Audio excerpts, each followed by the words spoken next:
돌아도 주 예수께 따르면 그 십자가 비로소 다시 쓰사 있는 보다도 종아리로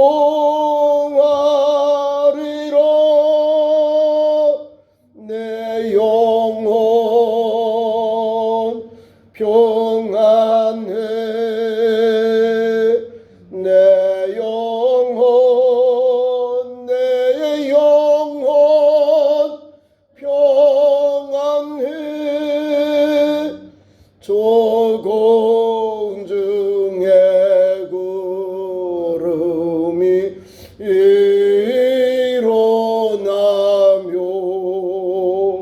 금나팔이 울릴 때에 주하셔서 세상을 심판해도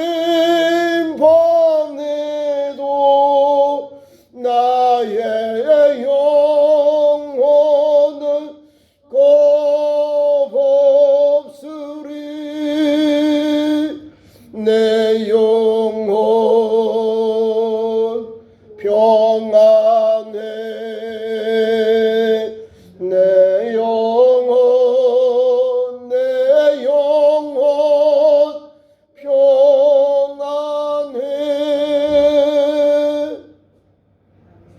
하나님 말씀 좋습니다. 구약성경 잠언 14장 1절부터 10절까지 교독합니다. 잠언 14장으로 갑니다.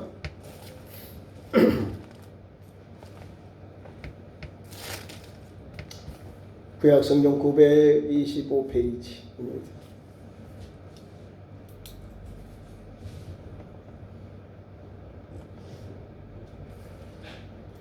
잠언 14장 1절부터 10절까지 교독합니다. 지혜로운 여인은 자기 집을 세우되 미련한 여인은 자기 손으로 그것을 허느니라.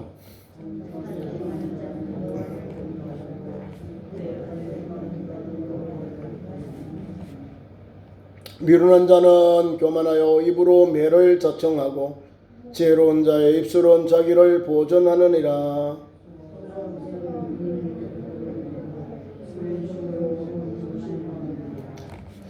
신실한 증인은 거짓말을 아니하여도 거짓 증인은 거짓말을 뱉느니라.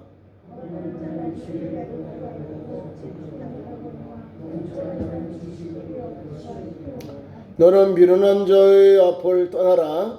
그 입술에서 지식 있음을 보지 못함이니라.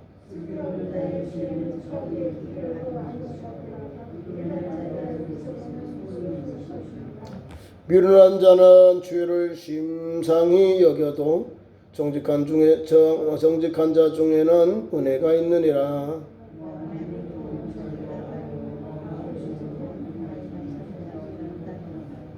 악한 자의 10절까지 귀한 말씀 가지고 제목을 솔로몬의 잠언 10번째, 그 중에서 의인의 삶, 지혜로운 자의 삶에 대해서 오늘 말씀을 하겠습니다. 성경의 가르침이 저와 여러분을 많이 변화시켜야 되거든요. 제가 한번 설교를 하더라도 여러분들이 돌같은 마음으로 막아버리고 뿌리가 내리지 않으면 돌같은 돌짝밭이 되거든. 말씀이 떨어졌는데 딱딱하니까 다 죽어버리는 거예요. 암만 생명의 말씀, 은혜의 말씀, 축복의 말씀 막 그런 은혜를 주셔도 내가 완악한 돌같은 완악한 마음이 있으면 잘할 수가 없는 거예요. 내릴 수가 없는 거예요.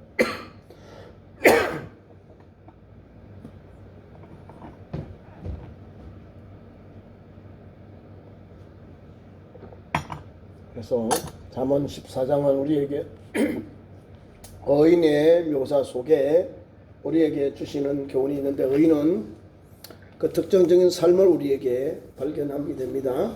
14장은 미루는 사람, 반대되는 사람이 다 갈라져서 우리에게 교훈해주고 있습니다. 오늘은 의인의 그 특징적인 삶의 모습을 전하고자 합니다.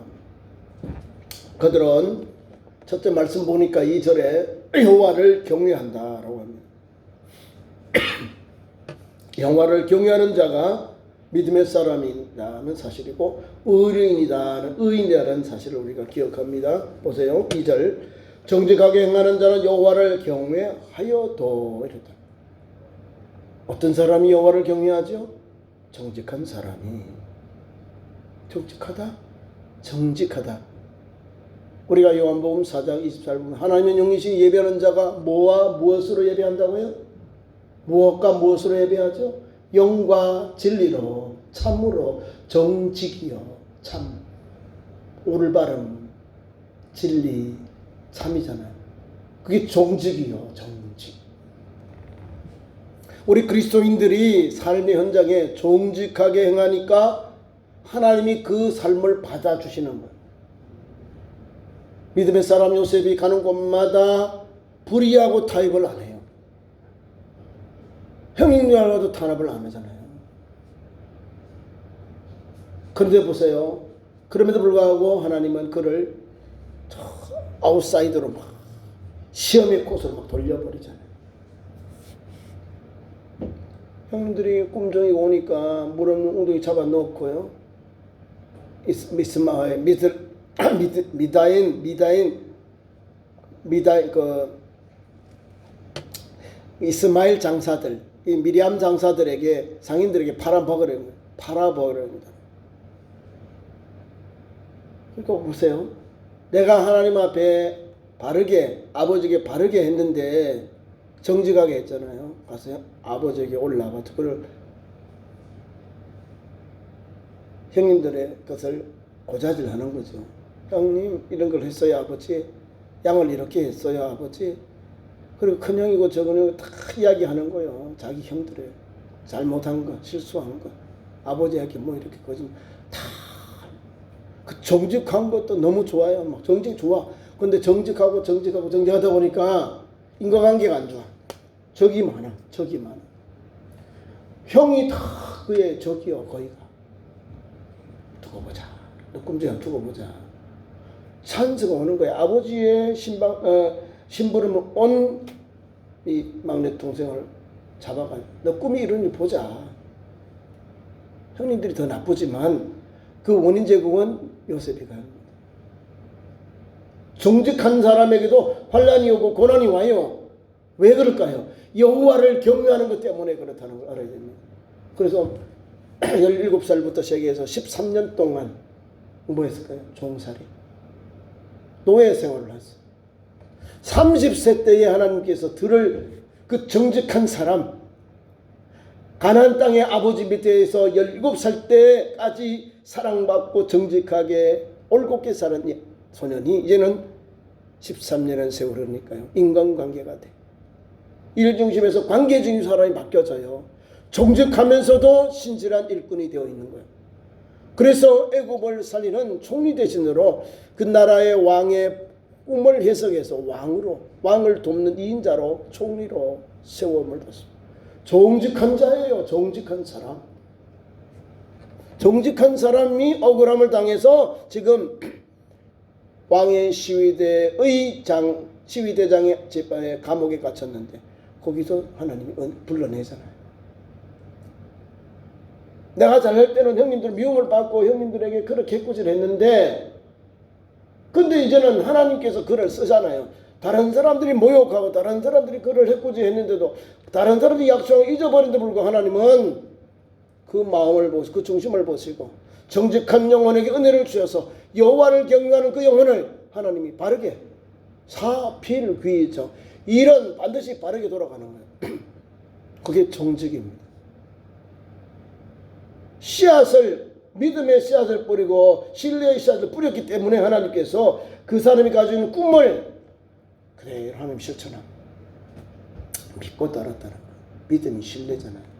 정직한 사람에게 하나님을 경외하는 자가 정직하게. 두 번째 5절 말씀 보면 거짓말을 하지 않는다. 이거 남을 속이지 않는다 이 말입니다. 남에게 해코지 않는다. 사실 그 아버지 요셉의 아버지가 원래 이름이 야곱이요. 이거 간사한 사람, 남의 발꿈치를 잡은 사람이에요. 형을 속여서 내 동생이 내 동생이 너를 속여서 아버지 볼 다 뺏어갔구나. 간교하다. 속였다는 것은 뭐예요? 있는 것을 아니다 하고 없는 것을 있다라고 한 거죠. 자기가 지금 야곱인데 형의 옷을 빌려 입고 위장을 해서 아버지가 내가 아버지의 맏아들 에서입니다라고 하고 아버지의 약점을 가지고 내게 복을 받다. 아버지의 약점을 가지고 나는 복을 받았다는 거예요. 야곱이. 이 간사한 사람입니다. 이 간사한 사람에게도 이렇게 거짓말하는 사람이 이 거짓말은 하나님께서 주시는 믿음의 현장이에요. 잘 보세요. 하나님의 복을 받기 위해서 그는 그 생명까지도 다 내려놨어요. 저주를 받았으면 어떻겠어요? 아버지가 축복을 거둬들이고 저주를 퍼붓으면 아마 야곱의 인생은 없을 거예요. 야곱의 인생. 그런데 하나님이 그 어머니를 통해서 저걸 주셨어요. 태몽을 주셨잖아요. 큰 자가 적은 자를 섬기리라. 이미 쌍둥이지만 하나님께서 그들의 가야 할 길을 열어놓았잖아요. 태중에서는 두 민족이 싸우고 있는 거예요. 그럼 어머니는 이 말을 받고는 리브가는 그대로 해버린 거예요. 야곱에게 막 믿음을 부어주는 거예요. 그래서 형님도 속여보고 아버지도 속이고 하나님은 못 속이잖아요. 그래서 이제 처가살이 한 20년 가서 해요. 20년 동안 할 때요. 라반이 외삼촌이고 자기 장인이요. 수십 번을 속여요. 약속했다가도 안 주고 약속했다 마누라를 내가 라헬을 사랑해서 라헬을 내 아내로 주했는데 누굴 넣어요? 첫 단추부터 거꾸로 이렇게 꼈다니까요. 거짓말 이렇게 오니까 아이고 왜 이래요 다시 해줘. 그럼 이렇게 해라고. 그러니까 일주일 동안 열심히 결혼식 하기 위해서 애쓰고 수고했는데 7년 동안 사랑 아내를 얻기 위해서 7년을 하루같이 일했다는 거예요. 얼마나 기뻤겠어요. 근데 장이 속여버려. 야 레아가 먼저야. 또 7년 더 일해. 그럼 내가 이 사람 그 다음 아내 줄게. 그래서 또 14년을 아내를 얻기 위해서 일했다는 거예요. 자기 아내 첫 번째 부인이 레아예요. 야가 정부인이에요. 레아 큰딸. 라반의 큰딸, 둘째 딸이 라헬이. 라헬이 좀 더 잘생겼어. 미인이요. 근데 레아는요, 믿음의 조상들의, 제가 설교할 때 하지 않아요? 헤브론에 아브라함의 가정교회에 누가 들어가서 라헬이요? 아니요. 레아가 들어가 있어요. 그녀가 비록 눈이 못생겨. 눈이 약해. 그러나 그녀는 하나님께 대한 것은 분명하다는 거예요. 네, 변함없는 믿음의 여인이 되고 믿음의 조상이 된 거예요. 레아가. 내 아버지 집에 있는 그 고대 그 조상들의 무덤에 아버지의 뒤를 이어서 어머니의 그 옆에 있다는 거예요. 뼈가. 라헬은 바다만에 돌아올 때에 에볼라치라는 것은 베들레헴인데 베들레헴에서 반산하다가 베냐민을 낳고 죽어요. 그래서 베냐민이 그게 베들레헴에서 아마 장사됐겠죠. 본부인이 아니니까 두 번째 부인이니까 헤브론에 있는 아브라함의 막벨라 막벨라 굴에 있는 가족의 매장지는 못 들어갑니다. 오직 본부인들만 믿음의 여인들이에요. 아브라함의 아내 사레, 이삭의 아내 리브가, 또 야곱의 아내인 레아. 복되지요. 하나님은요 겉모양을 주님 본 게 아니에요. 중심을 보잖아요. 성경의 관점을 보셔야 돼. 레아가 이모 영점으로 좀 밀린 것 같지만요, 레아의 자손들에게도 메시아가 나왔어요. 여러분, 그 누가 조상이요? 이권사님. 유다 자손에게, 유다 지파에서 인류의 구원자 메시아가 났어요. 그러면 누가 조상이 돼요? 성경에는 레아요, 레아. 예수님의 조상들을 보면 유다가 짠짠짠 누굴 낳고 누굴 낳고 이래요. 유다요. 야곱의 아들의 족보에 올라간 아들 이름은 유다가 내려가는 거예요. 르우벤이 아니고 유다가 낳고 예수님이 탄생했다. 이래 나와요. 그러면 레아가 어떤 사람요? 믿음의 여인, 믿음의 후손으로서 할머니요, 믿음의 조상, 메시아의 그 조상에 들어가는 여인으로 들어가 있다는 거예요.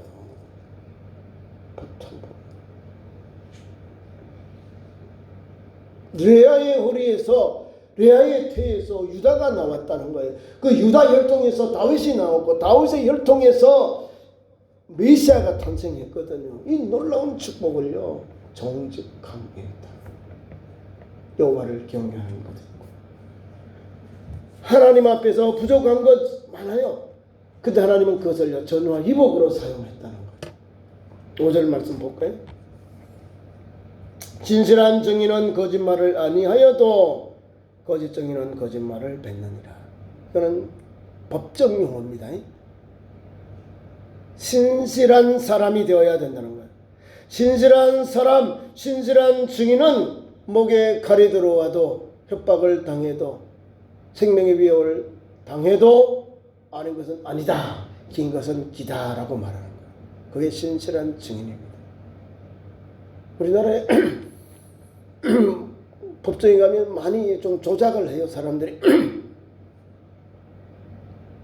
뭘 조작을 하냐, 뭘 법적으로 많이 혜택을 받냐면 전관예우라는 게 있습니다. 바로 검사나 판사를 퇴임한 사람들이 변호사를 개업해서 그 사람들에게 수임을 맡겨서 일을 보니까 바로 앞에 있는 자기 상관이 와서 있는데 어떻게 막 이렇게 자르겠어요, 보처럼. 그래서 이제 승소하는 율이 높아지는 거예요. 그래서 정관예우라는 거예요. 나쁜 법적 용어입니다. 법원의 용어, 법적인 용어, 재판의 용어. 다시 말하면 돈 있는 사람은 무죄고 돈 없는 사람은 유죄가 되는 그런 시대가 오는 거예요. 이게 예수님도 이제 불의한 재판관 비유를 통해 나와요. 여인이 잘못한 게 없어. 너무 억울해. 원한을 풀어달라고 해요. 이 사람을 하찮게 본 거예요. 하찮게 본 거예요. 가볍게 본 거예요.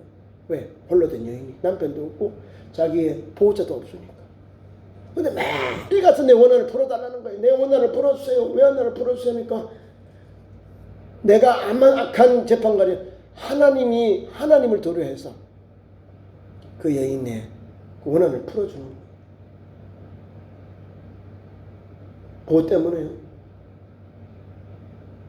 자기가 불의한 재판관이지만은 매일 와서 하나님을 단언하니까, 신원하니까 불의한 재판관도 그 신원을, 그의 아픔과 그가 가지고 있는 이 원한을 풀어줬다는 것은 재판을 바르게 재판해줬다, 문제를 해결해줬다 그 말입니다. 오늘도 저와 여러분은 그런 믿음의 길을 가는, 증인으로서의 올바른 길을 가자는 거죠. 그리스도인답게 오늘도 그 행동을 하며 달려가자는 겁니다. 세 번째로는 15절 말씀인데요. 어리석은 자는 온갖 말을 믿으나 슬기로운 자는 자기의 행동을 삼가한다. 삼가해야 돼요. 믿음의 사람들, 슬기로운 사람은 하나님의 말씀을 따라 사는 성도에게 여호와를 경외하는 자이기에 슬기로운 자는 자기 행동을 삼가한다. 삼가해야죠. 절제해야 돼요. 절제해야 나도 살고 또 아울러서 우리에게 은혜가 임하게 되는 거예요. 내가 절제하지 못하고 막 다녀보세요. 난리 납니다. 어리석은 자는 온갖 말을 믿어요. 나 퍼나르겠죠. 어리석은 자는 온갖 말을 믿어. 말이 많아. 믿고 해요. 말이 많을수록 실수가 많은 거예요. 슬기로운 자는 반대로 자기 행동을 삼가한다는 거예요. 행동이 뭐 움직임, 자기가 가는 현장, 만남 이런 거죠. 행동을 삼가한다. 네 번째, 두려움으로 악에서 떠난다. 16절 말씀 나와요. 지혜로운 자는 두려워해서 악을 떠난다. 아멘이죠. 지혜로운 사람은 두려워하여서 악을 떠나는 거예요. 악을 모양이라도 버리라는 게 성경의 가르침이요. 그 악을 막 행을 해요. 누가 할까요? 예수님은 우리가 악을 더 많이 행한다는 걸 알아야 됩니다. 로마 병정이 나쁜 게 아니라 내가 나쁜 거거든요. 저 로마 병 예수님 죽였죠. 나도 예수님을 이 모양 저 모양으로 해코지하고 십자가에 다시 못 박는 게 내가 하거든요. 악한 내가 나예요. 근데 성경 말씀 보세요. 지혜로운 자는 두려워해서 악을 떠나야 되는 거예요. 두려우는 마음으로 악을 멀리해야 되는 거예요. 그런데 가볍게 가까이 두고 살아요.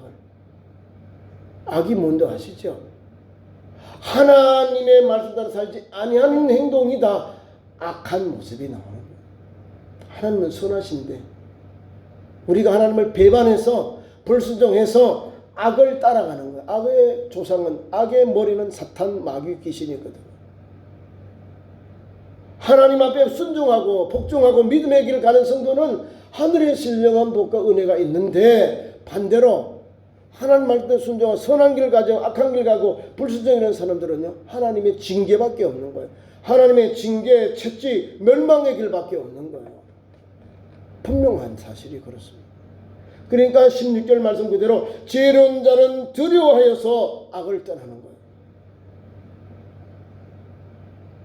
소돔성에 있는 사람들요, 악을 모르잖아요. 자기들 하고 있는 행동을 몰라. 악에 푹 빠져서 담궈져 있죠. 악에 푹 담궈져 있으니까 자기들이 죄가 뭔지 선이 뭔지 모르는 거야. 자기 성에 들어온 사람마다 다 나쁜 짓 하려고 하잖아. 해코지 남자예요. 해코지. 그래서 그들이 다 유황불로 멸망받은 거예요. 부끄러운 구원받은 사람은 하나님께서 아브라함을 생각하사, 아브라함 기도하는 종, 믿음의 종 아브라함을 생각하사 롯을 구원해 주신 거예요. 아브라함 때문에, 믿음의 조상 때문에, 믿음의 삼촌 때문에 조카의 가정이 부끄러운 구원을 받은 거예요. 지혜로운 자는 두려워해서 악을 떠난다는 거예요. 악을 떠나는 거예요. 왕 때 보세요. 하나님께 세운 종들 봐요. 엘리야 이런 종들 보세요. 우상 숭배하는 그들 앞에서도 당당하게 가는데요, 그 영적 전쟁에서 이렇게 한번 영적 전쟁하고 나면 번아웃이고 해요. 내가 뭘 했지? 난 아무것도 안 했는데. 세상적인 그 권력이 엄청나게 우리에게 공포로 오거든요. 왜? 눈에 보이게 하면 죽이면 당하거든요. 이세벨하고 아합이 죽이려 하니까. 하나님의 말씀을 붙잡았는데도 불구하고, 수많은 영혼들 그 거짓을 처단했는데도 불구하고 사람이 나를 찾아서 엘리야를 찾아 죽여라 명하잖아요. 그럼 얼마나 두렵겠어. 하나님 말씀 순종하면서 사는 우리도 하나님 앞에서 믿음의 길을 가고 하나님 앞에서 순종의 길도 두려운 거예요. 그래서 엘리야가 그 길 어디로 갔냐면요, 저기 호렙산에 가가지고 하나님 나 죽여주세요. 로뎀나무에 머리를 쳐박으면서 하나님 나 죽여. 나 두려워요. 나 못해요. 번아웃이 온 거예요. 번아웃. 주님이 우리를 불러주셔서 사명감도 능력 주시고 이겨준 데 불구하고 우리는요, 불안해요. 불안하고 두려워해요. 왜? 홀로 남은 줄 알고. 그게 아닌데. 아합과 바알에게 우상숭배 아니하는 수천 명을 하나님 남겨두었거든요. 기도하는 종들을. 그래서 하나님이 그 영혼을 붙잡으시고 인도하셔. 뭐예요? 여호와를 경외하는 자, 선을 행하는 사람, 슬기로운 사람, 믿음의 사람들, 의로운 사람들을 하나님이 준비해 놓고 예비해 놓으시고 그들을 믿음의 길로 나아가도록 이 악한 사람들, 어리석은 사람들, 불신앙하는 사람들, 불법을 행하는 사람들이 두려워하도록, 하나님을 믿는 사람은 저런 거구나, 여호와를 경외하는 사람은 저렇게 하나님이 지키시고 인도하고 역사하시는구나, 그들이 보고 입으로 고백하도록 만들어 놨어요, 성경이.